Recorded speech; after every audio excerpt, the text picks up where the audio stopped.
Здравейте, казвам се Дилян Янакиев, лекар съм със специалност анестезиология и интензивно лечение. Съм началник на отделението съответното по анестезиология и интензивно лечение в болница Шейново.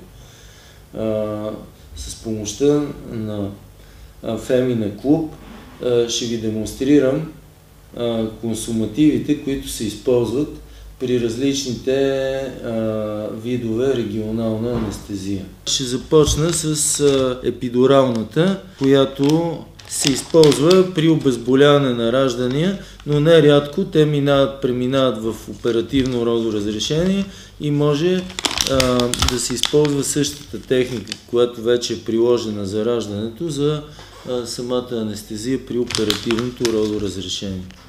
Ето това е иглата. Тя е съвсем безболезнена манипулацията, може на пациентките, не знам как ще ги впечатли това нещо, но аз мога да им гарантирам. Аз съм получавал такъв вид анестезия, естествено не за цезарово сечение, и трябва да ви кажа, че съм бил от другата страна и имам впечатление, че всичко е окей. С тази игличка се въвежда в съответното пространство между прешлените на пациентите.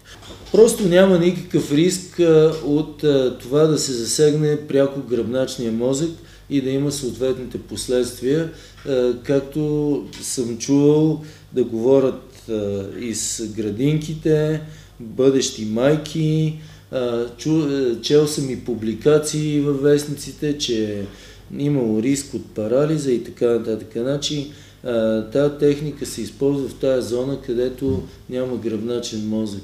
Там е така наречената кауда еквина, конска опашка, и там са само окончанията. Така че няма опасност от пряко засягане на гръбначния мозък. Това трябва да го подчертая, за да изчезнат тези излишни притеснения от една част от бъдещите майки,